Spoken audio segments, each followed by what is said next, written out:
حضرت سیدنا عبداللہ ابن الفرج العابد علیہ رحمۃ اللہ علیہ فرماتے ہیں، ایک مرتبہ مجھے کسی تعمیر کام کے لیے مزدور کی ضرورت پڑی۔ میں بازار آیا اور کسی ایسے مزدور کو تلاش کرنے لگا جو میرے خواہش کے مطابق ہو۔ یکایک میری نظر ایک نوجوان پر پڑی جو سب سے آخر میں بیٹھا ہوا تھا۔ چہرہ شرافت و عبادت کی نور سے چمک رہا تھا۔ اس کا جسم بہت ہی کمزور تھا۔ اس کے سامنے ایک زنبیل اور رسی پڑی ہوئی تھی۔ اس نے اون کا جبہ پہنا ہوا تھا اور ایک موٹی چادر کا تہبند باندھا ہوا تھا۔ میں اس کے پاس آیا اور پوچھا، اے نوجوان، کیا تم مزدوری کرو گے؟ کہنے لگا، جی ہاں۔ میں نے پوچھا، کتنے اجرت لو گے؟ اس نے جواب دیا، 1 درہم اور 1 دانب، یعنی درہم کا چٹا حصہ لوں گا۔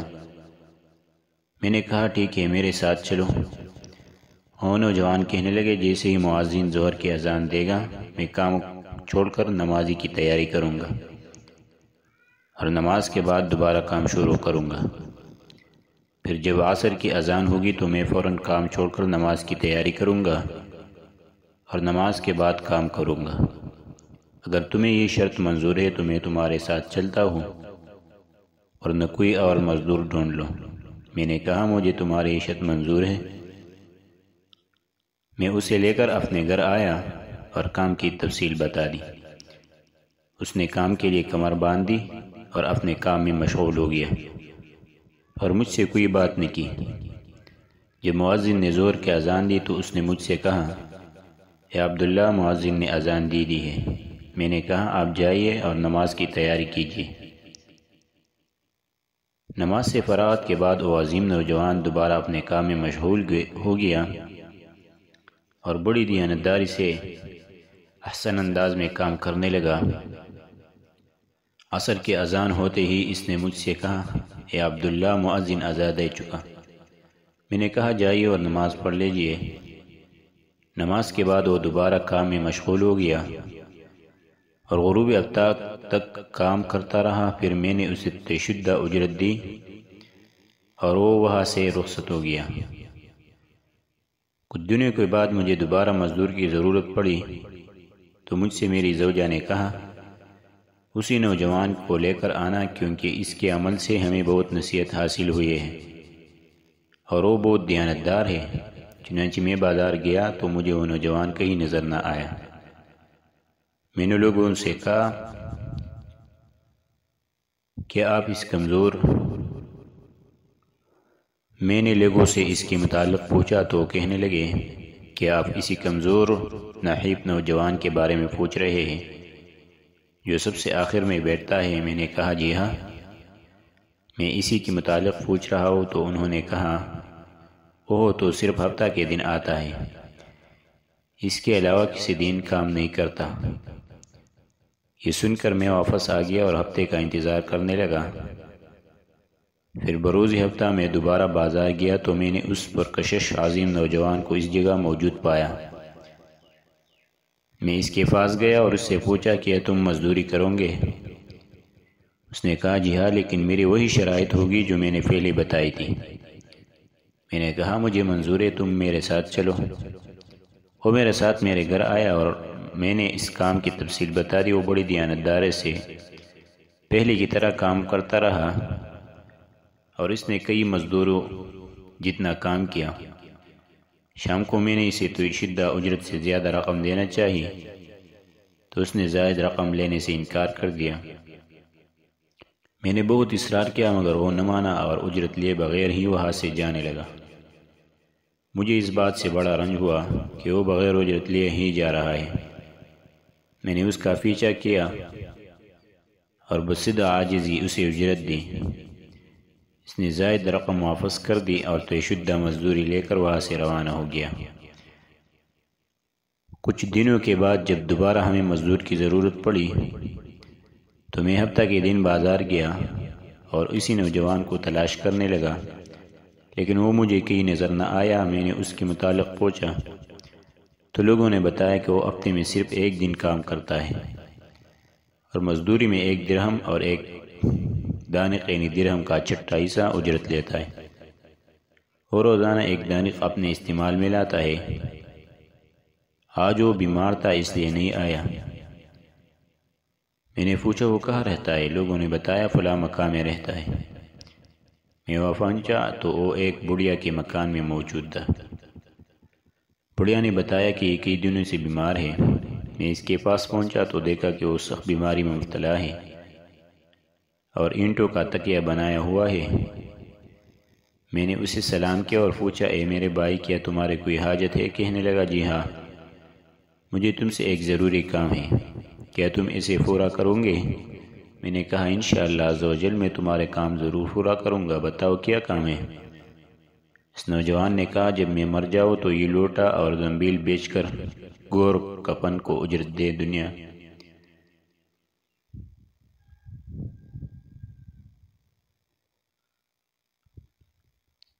گور کفن کو اجرت دے دینا، گورکن کو اجرت دے دینا اور کفن کے لیے مجھے میری یہی اون کا جبہ اور چادر کافی ہے۔ مجھے اس لباس میں صبح خاک کر دینا اور میرے جیب میں ایک انگوٹھی ہے اسے اپنے پاس رکھنا اور میرے تدفین کے بعد اسے میں امیر المومنین ہارون الرشید کے پاس لے جانا۔ جب ان کی شاہی سواری فلاں دن فلاں مقام سے گزرے تو انہیں کہنا میرے پاس آپ کی ایک امانت ہے، پھر انہیں یہ انگوٹھی دکھا دینا اور خود ہی تمہارے اپنے پاس بلا لیں گے، اور اس بات کا خیال رکھنا کہ یہ کام میرے تدفین کے بعد ہی کرنا۔ میں نے کہا ٹھیک ہے، میں تمہارے وصیت پر عمل کروں گا۔ پھر اس عظیم نوجوان کی روح قفص انصری سے پرواز کر گئی۔ مجھے اس کی موت کا بہت دکھ ہوا۔ بہرحال میں نے اس کی وصیت کے مطابق اس کی تجہیز تکفین کی اور پھر انتظار کرنے لگا کہ خلیفہ ہارون رشید کی سواری کس دن نکلتی ہے۔ جب وہ دن آیا تو میں راستے میں بیٹھ گیا۔ امیر المومنین جاؤ جلال کے عالم میں ہزاروں شہ سواروں کے ساتھ بڑی شان و شوکت سے چلے آ رہے تھے۔ جب ان کی سواری میرے قریب سے گزری تھی میں نے بلند آواز سے کہا اے امیر المومنین، میرے پاس آپ کی ایک امانت ہے۔ پھر میں نے وہ انگوٹھی دکھائی۔ انہوں نے انگوٹھی دیکھ کر حکم دیا اسے ہمارے مہمان خانے میں لے جاؤ۔ میں اس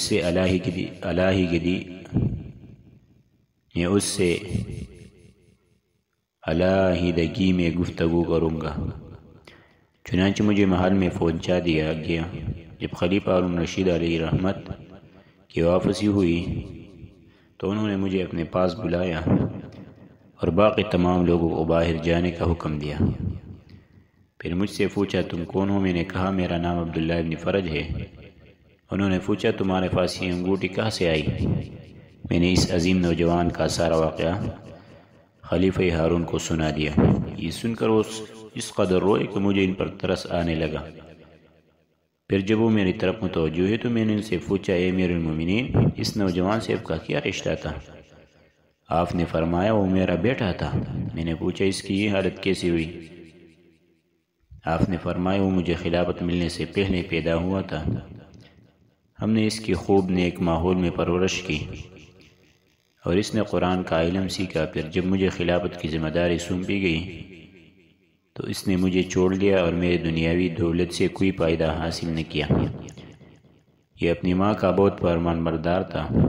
میں نے اس کی ماں کو ایک انگوٹھی دی جس میں بہت قیمتی یاقوت تھا اور اس سے کہا یہ میرے بیٹے کو دے تاکہ بوقت ضرورت اسے بیچ کر اپنی حاجت پوری کر سکے۔